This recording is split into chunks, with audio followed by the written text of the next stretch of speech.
lo buscaba el FBI y hasta otro criminal famoso, Ted Bundy, ofreció su ayuda para capturarlo. Se había dedicado a matar mujeres, en su mayoría prostitutas, a lo largo de la Ruta 99 en el condado de King. Este hombre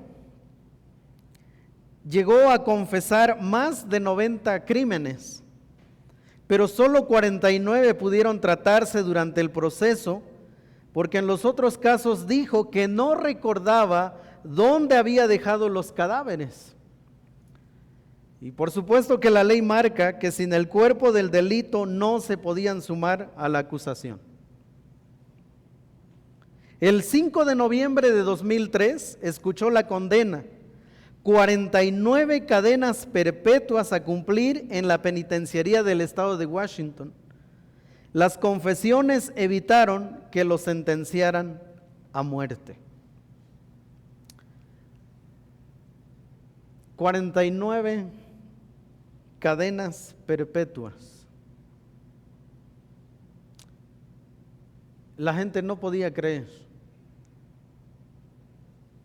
Sus compañeros de trabajo no lo podían creer, su esposa no lo podía creer.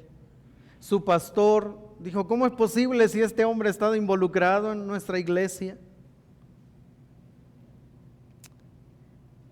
Y solo lo condenaron a 49 cadenas perpetuas. A diferencia de este hombre, que fue sentenciado solo por 49 muertes debido a que no recordó dónde dejó los otros 41 cuerpos.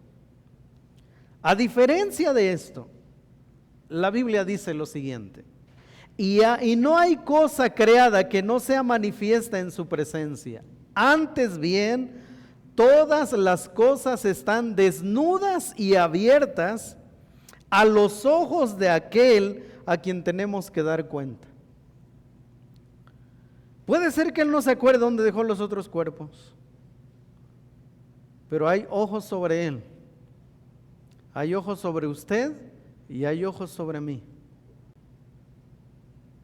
Puede ser que yo le oculte cosas a mi esposa, a mis hijos. Puede ser que usted le oculte cosas a su patrón. Puede ser que hagamos cosas en lo más privado, pero dice la Biblia que todas las cosas están desnudas y abiertas ante los ojos de Dios. Mateo 15, 18 al 20 dice: pero lo que sale de la boca,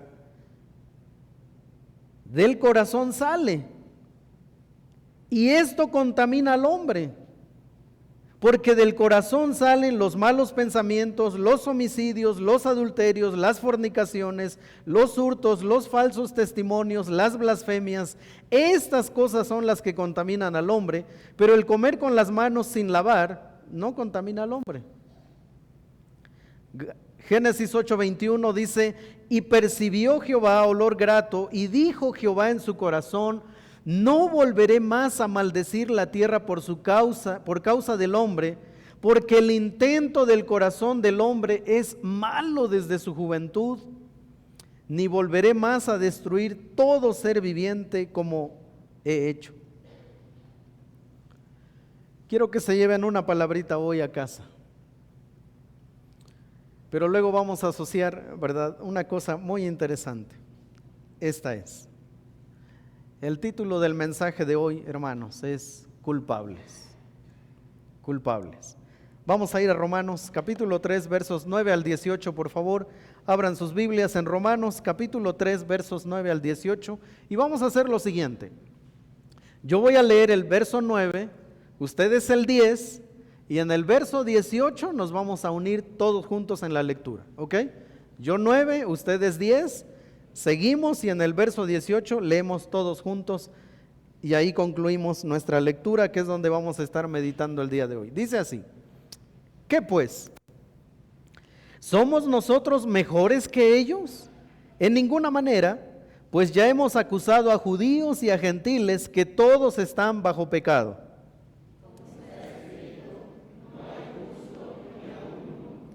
No hay quien entienda, no hay quien busque a Dios.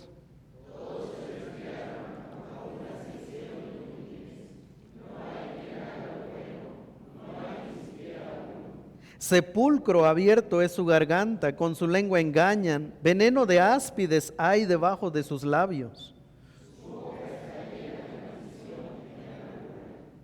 Sus pies se apresuran para derramar sangre. Y no conocieron camino de paz. No hay temor de Dios delante de sus ojos. Si ustedes se detienen a mirar el texto que acabamos de leer, por lo menos se van a encontrar con 14 cargos de Dios contra la humanidad, por lo menos, 14. De ahí que nosotros podemos decir que el ser humano es un ser corrompido por naturaleza que a veces hace cosas buenas. La mayoría de la gente lo ve al revés. El ser humano por naturaleza es bueno, pero a veces hace cosas malas.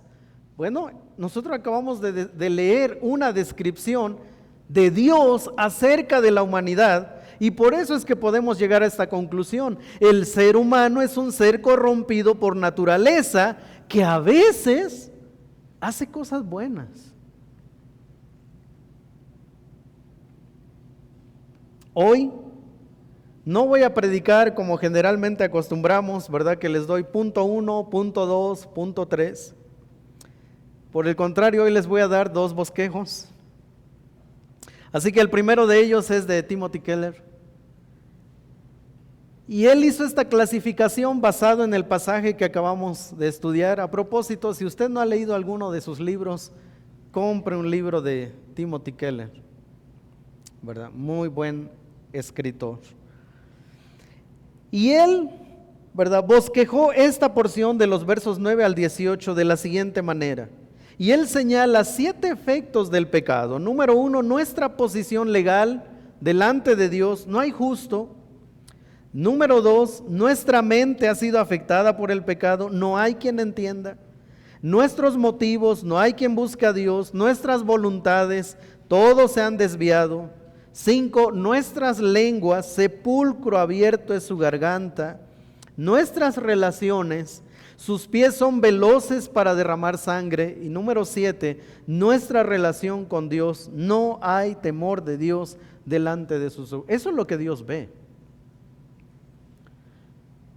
Ahora, esto no lo estamos diciendo nosotros los cristianos, porque a veces nos acusan, bueno, es que ustedes los cristianos piensan eso. Pero esto no es lo que pensamos los cristianos, eso es lo que piensa Dios de la humanidad. Y eso cambia todo, hermanos. Porque yo me puedo sentir justo y recto delante de Dios, pero cuando yo veo su palabra, esto es lo que Él dice. Comienza diciendo, no hay justo ni aun uno, y termina, no hay temor delante, no hay temor de Dios delante de sus ojos. Por su parte, el comentario expositivo cristocéntrico de Tony Mérida, él lo divide de esta manera, ¿verdad? En tres secciones divide los versos que acabamos de leer. Él encuentra en la primera parte el carácter del acusado, versos 10 al 12, la conversación del acusado, versos 13 y 14, y 15 al 18, la conducta del acusado. El apóstol Pablo ha venido hablando y ahora va a demostrar que todos, sin excepción, todos, pecamos en estas 3 grandes áreas de nuestra vida. Todos. Con la mente, con el habla y con la conducta. Todos. Ahora, algunos estarán pensando, qué bueno que yo no digo groserías, porque ya me quedan, o sea, de 3 ya 1. Pero ¿qué tal su mente? ¿Qué tal nuestra conducta? Por ello el Señor Jesús dijo que el gran mandamiento consiste en amar al Señor nuestro Dios con todo nuestro corazón, con toda nuestra alma y con toda nuestra mente, porque estas son las 3 grandes áreas en las que pecamos y estas son las 3 grandes áreas en el que en el Evangelio transforma. Es decir, cuando alguien viene a Cristo, su mente comienza a cambiar. Y ese cambio, hermanos, no sucede de la noche a la mañana. No es que alguien viene a Cristo hoy y ya mañana su mente cambió. No, hermanos, es una lucha constante, como vamos a ver hoy. Alguien que batalla con su lenguaje, con su vocabulario ofensivo, soez, grosero, no cambia de la noche a la mañana, hermanos. Nuestra conducta no cambia de la noche a la mañana. Pero todo comienza con un encuentro con Cristo. Ese es el primer paso. ¿Cómo se palpa el pecado? Es decir, esto que acabamos de leer, así un diagnóstico terrible de Dios hacia el ser humano, porque eso es lo que Él está viendo. Y Él comienza diciendo, no hay justo ni aun uno, no hay quien entienda, no hay quien busque a Dios. Termina diciendo, y no conocieron camino de paz, no hay temor de Dios delante de sus ojos. Eso es lo que Dios mira. ¿Cómo se manifiesta esto? ¿Cómo se palpa el pecado? Por ejemplo, pecados de omisión. Santiago 4:17 dice, y el que sabe hacer lo bueno y no lo hace, le es pecado. Pero nosotros pensamos que pecado es hacer cosas malas, perversas y feas. Pero la Biblia también dice que el que sabe hacer algo bueno y no lo hace, ya está pecando. Es un pecado de omisión porque debiendo haberlo hecho no lo hizo. Número 2, clasificación de pecados. Isaías 5:20 dice, ay de los que a lo malo dicen bueno y a lo bueno malo, que hacen de la luz tinieblas y de las tinieblas luz, que ponen lo amargo por lo dulce y lo dulce por amargo. Eso también es pecado. Bueno, es que no es tan malo como yo pienso. Eso es lo que tú piensas, pero yo no lo veo así. Bueno, cuando nosotros entramos como en esa clasificación de esto no es malo, peor si todo el mundo lo acepta, ¿verdad? ¿Cómo puede ser malo esto si todo el mundo lo acepta? Bueno, desde ahí ya estoy pecando porque me estoy poniendo en el lugar de Dios para clasificar los pecados. Y hablamos nosotros, ¿verdad?, de pecaditos y pecadotes. Pero eso lo hacemos desde esta condición corrompida moralmente. ¿Cómo se palpa el pecado? En tercer lugar, corrupción de la justicia. Ay, Isaías 5, 21 y 22 dice, ay de los sabios en sus propios ojos. Bueno, yo no lo miro así, ¿verdad? Ya empezamos como a marcar nuestro territorio. No te metas conmigo. Esa es tu opinión, pero esta es mi opinión. Ay de los sabios en sus propios ojos y de los que son prudentes delante de sí mismos. Ay de los valientes, de los que son valientes para beber vino y hombres fuertes para mezclar bebida. Porque si ustedes siguen leyendo, dice que es ahí donde se corrompe la justicia. Hay otro pecado. ¿Cómo se palpa esto? El rechazo a Cristo. El rechazo a Cristo no siempre es agresivo. El pastor Arturo acaba de orar por la iglesia perseguida.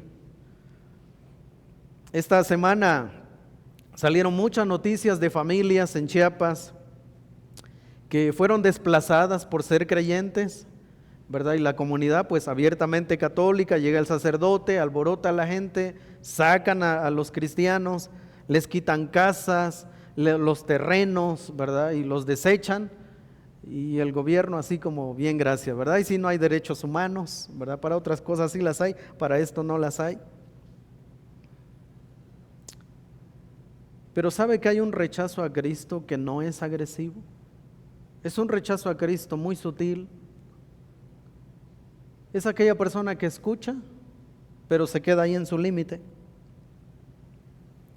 No te rechaza una conversación acerca de Cristo, pero no pasa nada, se mantiene ahí.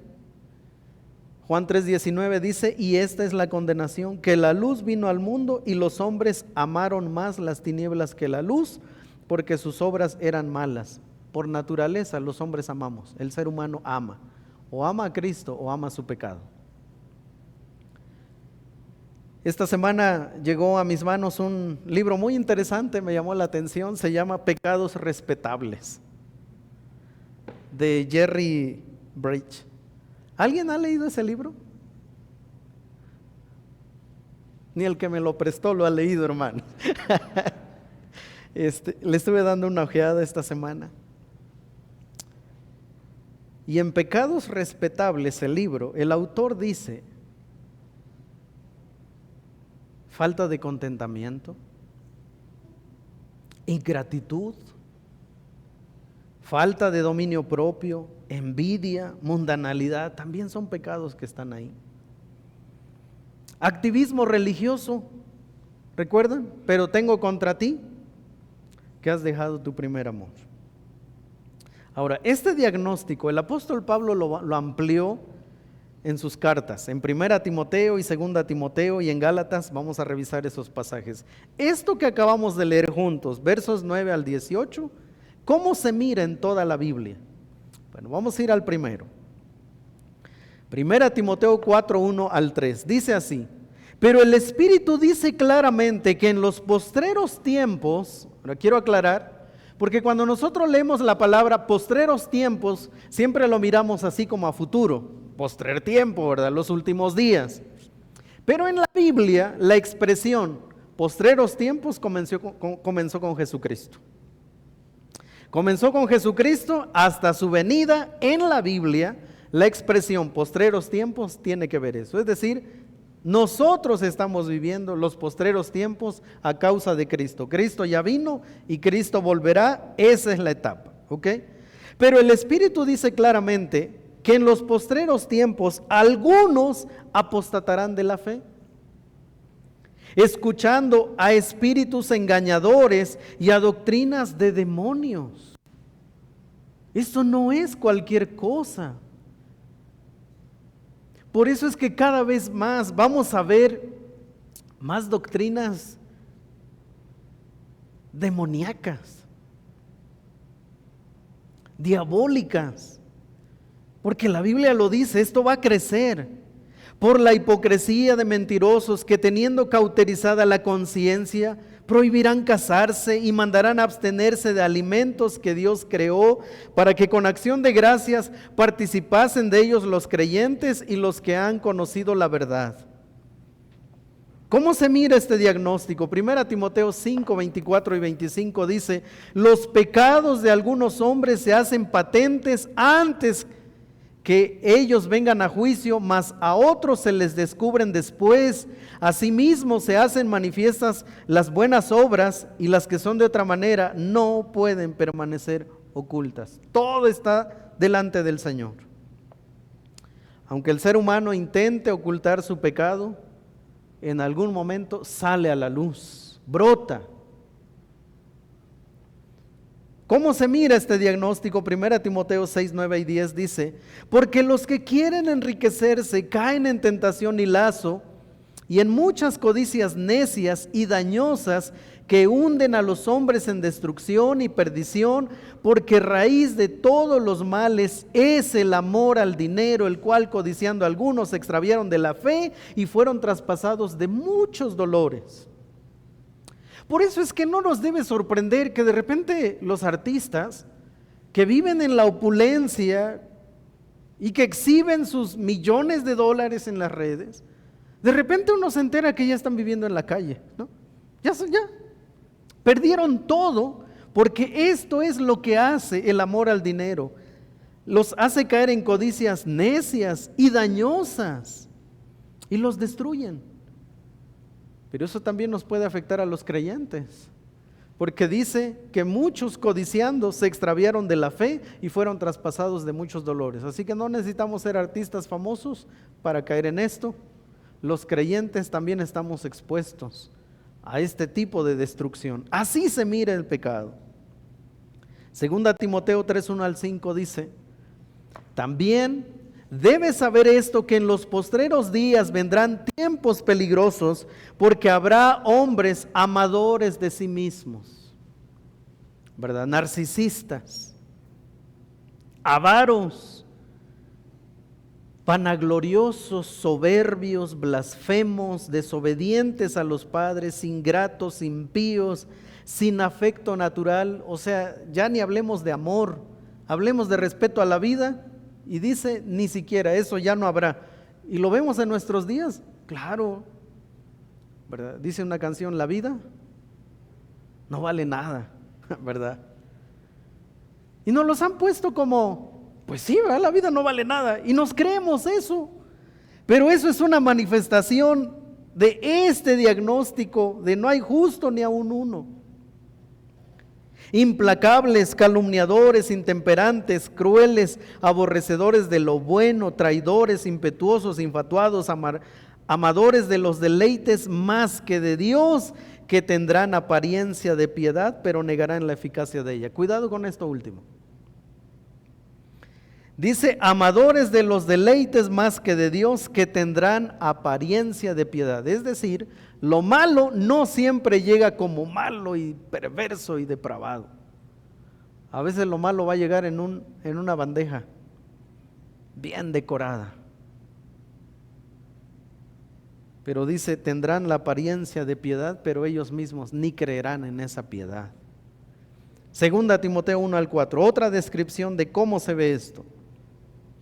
Te encarezco delante de Dios y del Señor Jesucristo, que juzgará a los vivos y a los muertos. O sea, los muertos están esperando enfrentarse al juez. Eso dice la Biblia. O sea, no todo termina con la muerte. El sufrimiento no termina con la muerte, déjenme decirles, a menos que Cristo esté en tu vida. ¿Verdad? Pero si Cristo no está en tu vida, esto aún ni siquiera ha comenzado. Te encarezco delante de Dios y del Señor Jesucristo, que juzgará a los vivos y a los muertos en su manifestación en su reino, que prediques la palabra, que instes a tiempo y fuera de tiempo, redarguye, reprende, exhorta con toda paciencia y doctrina, con verdad, con amor.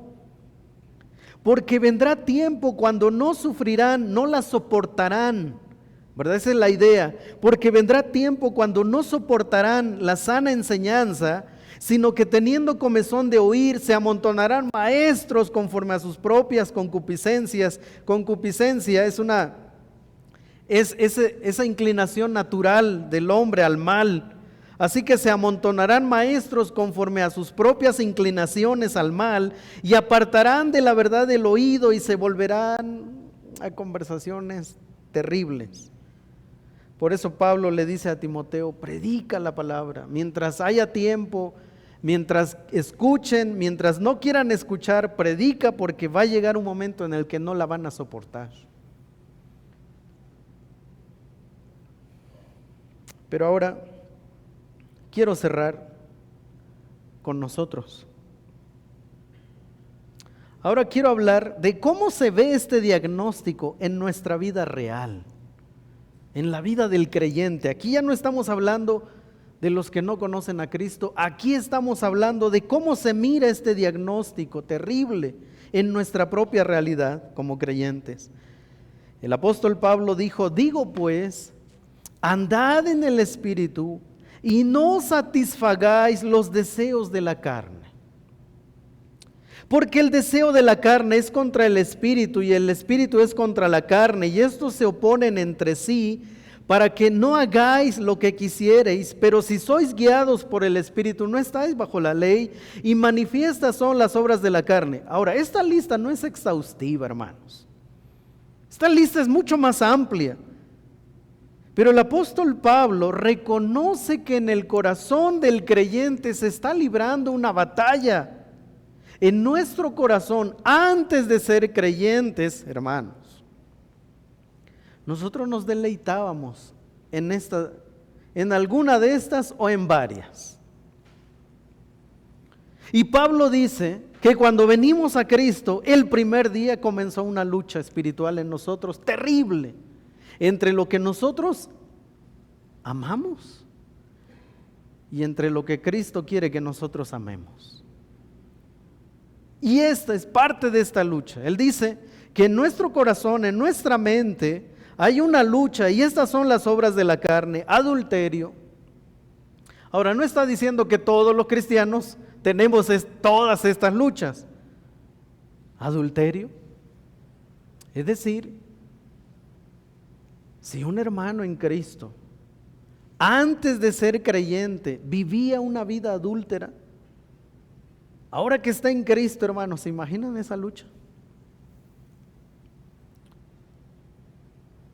¿Se imaginan salir el primer día de casa ya como cristiano y tener un estilo de vida así, tener al amante y salir ese día de casa y comienza esa lucha, ¿verdad? Y él sabe que ya debe cortar con eso. Fornicación, la relación sexual entre los que no están casados, que ahora es normal. Eso es muy normal. Los noviazgos ya no son de manita sudada, ¿verdad? Ya no son de cartitas. Los noviazgos ahora ya son la cama. ¿Te imaginas a un joven que viene a Cristo y que está acostumbrado a esto? Imagina su lucha cuando una chica de la iglesia le da el sí. ¿Está pensando esto ya? Ya la hicimos, ¿verdad? Inmundicia, cosas innombrables, lascivia, idolatría,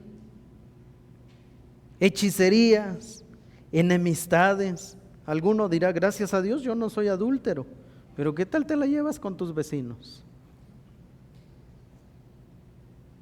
¿Qué tal te la llevas con tus hermanos? Pleitos, celos, iras, contiendas, disensiones, herejías, envidias, homicidios, borracheras, orgías y cosas, o sea, la lista no termina ahí, y cosas semejantes a estas, acerca de las cuales os amonesto, como ya os lo he dicho antes, que los que practican, los que siguen viviendo a la luz de eso, los que practican tales cosas no heredarán el reino de Dios. ¿Cómo se ve este diagnóstico que acabamos de leer? Pues se mira en una lucha en nuestro corazón. Hermanos, nosotros amamos la vida pasada. Nosotros somos como ese niño que está en la mesa, ese niño pequeño que está come y come galletas, y de repente la mamá le dice, ya, deja las galletas, ve a guardarlas. El niño se agarra una, la cierra, la va a guardar, pero lleva una a la mano ahora y se la come. Y luego le pregunta a la mamá, ¿comiste más galletas? Y dice, no, y todas las boronas aquí, ¿verdad? Nosotros somos así. Nosotros somos como la esposa de Lot, que vamos caminando pero miramos la ciudad, miramos el pasado. ¿Y sabe qué hacemos? Muchas veces damos pasitos atrás y decimos, nada más es un poquito, ¿verdad? Y nos acercamos al día en que conocimos a Cristo, echamos mano de esa vida y decimos, nada más es una galleta, y seguimos caminando con Cristo. Pero aquí traemos las migajas de esa galletita que nos concedimos, incluso ya siendo de Cristo. Esta es nuestra realidad, hermanos. La imagen de Dios en el hombre está deteriorada y corrompida. Esta es lo que dice la Biblia.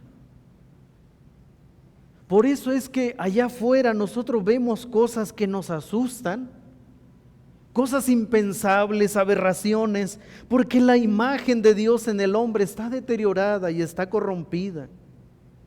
El hombre está muerto espiritualmente, eso es lo que Pablo nos dice en Efesios capítulo 2. El hombre está muerto, incluso el más devoto religioso está muerto. La prueba de eso, Hechos capítulo 9. Ahí tenemos al Saulo, ¿verdad? Este Saulo era tremendo. Y fue a los líderes religiosos y les dijo, a mí denme una carta, si yo encuentro seguidores de Jesús, yo se los traigo. Los necesitan, yo se los traigo. ¿Y qué creen que pasó? Le firmaron su carta. Y se fue camino a Damasco, Siria. Y la Biblia dice que cuando él se estaba acercando a la ciudad, se le apareció el Señor y le dijo, Saulo, Saulo, ¿por qué me persigues? Por eso digo que incluso el más devoto religioso está muerto espiritualmente. El hombre está imposibilitado para tener comunión con Dios y condenado a una muerte eterna. Su alma está prisionera del pecado.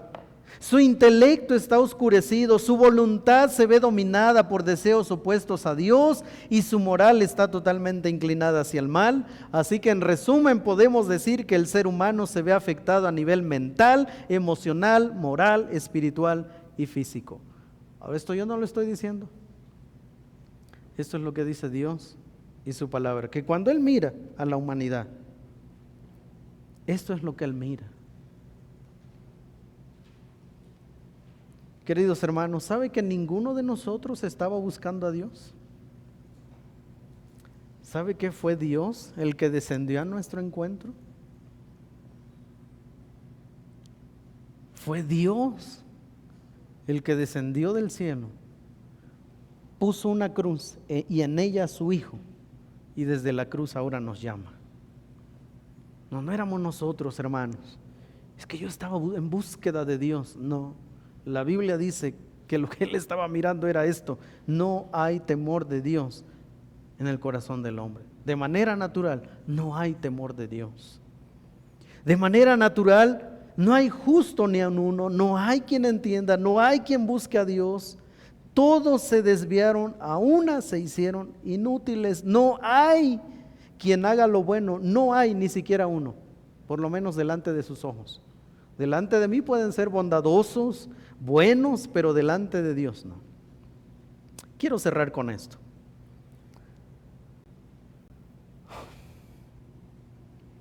Durante el juicio de Gary Ridgway, durante su juicio, dice una nota, se mostró siempre frío y casi indiferente sobre lo que ocurría a su alrededor. Escuchó a los testigos como si no estuvieran hablando de él, nada parecía interesarle. Solo una vez mostró alguna emoción. Fue al escuchar al padre de una de sus víctimas. En lugar de tratarlo de monstruo como le habían hecho otros, le ofreció su perdón. Y esto fue lo que le dijo: señor Ridgway, aquí hay gente que lo odia. Yo no soy una de ellas. Ha hecho que sea difícil cumplir con mis creencias. Dios dice que debemos perdonar y usted está perdonado, le dijo Robert Ruhl, mirándola a los ojos, y entonces este hombre lloró.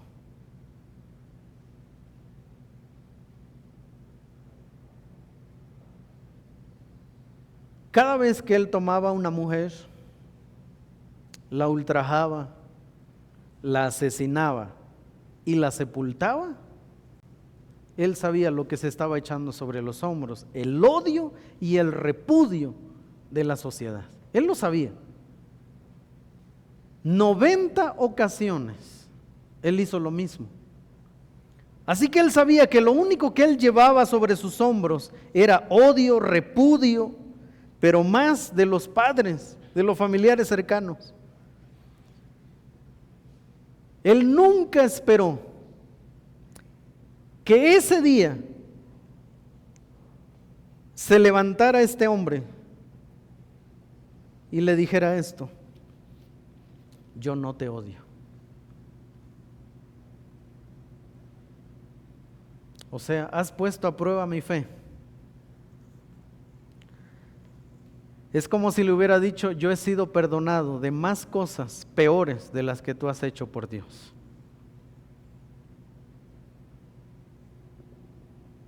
Y le dijo: estás perdonado. ¿Sabe por qué creo que lloró? Porque en esa sala él recibió lo que esperaba: odio, repudio. Pero en esa sala él recibió también de una sola persona algo que no esperaba, y fue suficiente para derrumbar sus emociones y destruir ese gran muro de indiferencia hacia los demás, cuando él escuchó: Dios dice que debemos perdonar y usted está perdonado.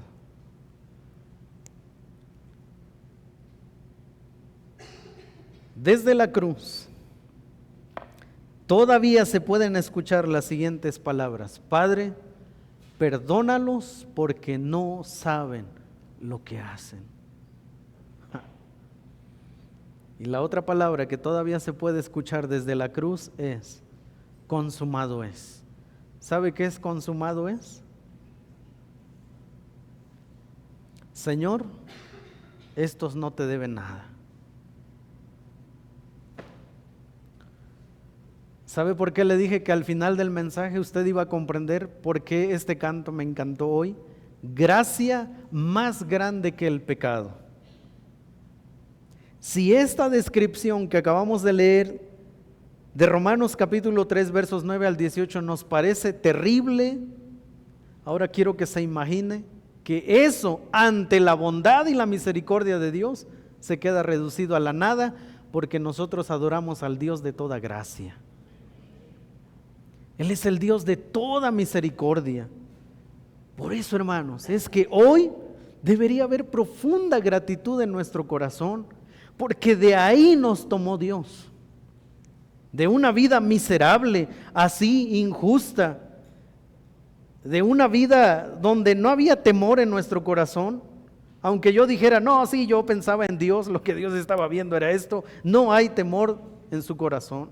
De ahí nos tomó, ¿y sabe qué hizo? Nos lavó, nos limpió, nos perdonó y ha puesto delante de nosotros una segunda oportunidad. Porque en nosotros no había nada digno de ser amado, absolutamente, nada. Yo no merecía su amor y aún así clavó una cruz y en esa cruz a su Hijo. ¿No es esto maravilloso, hermanos? ¿No produce esto gratitud en nuestro corazón?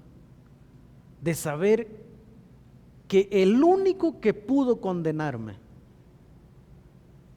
tomó a su Hijo y lo clavó en la cruz por mí. Eso ahora tiene sentido, ¿verdad? Gracia más grande que el pecado. Pero el mensaje no terminaría bien si yo no te invito a venir a Cristo hoy.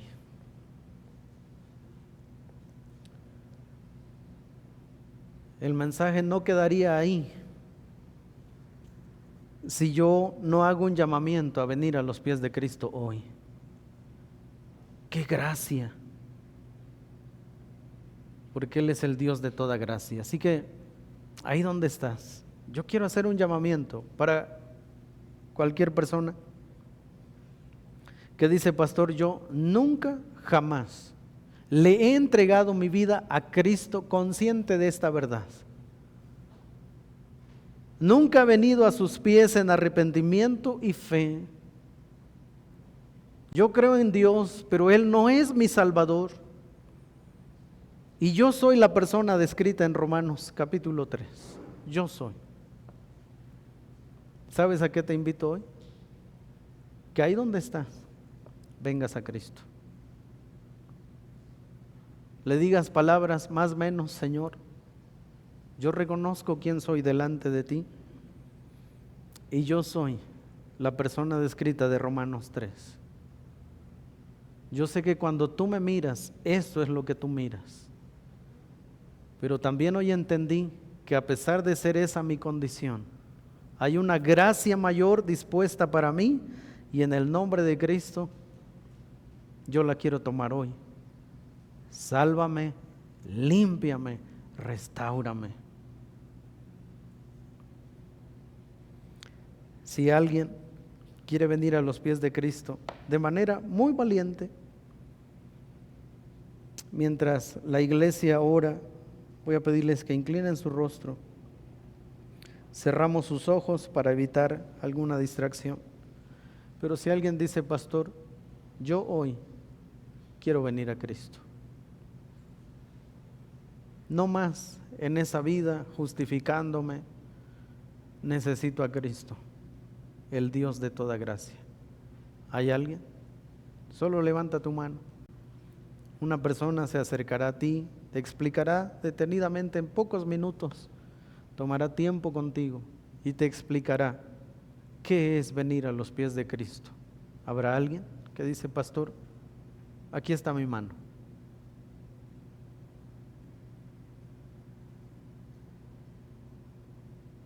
Decisiones importantes cambian nuestras vidas.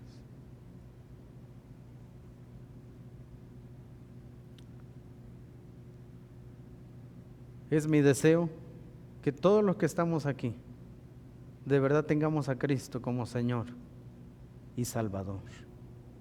Padre, nosotros te damos gracias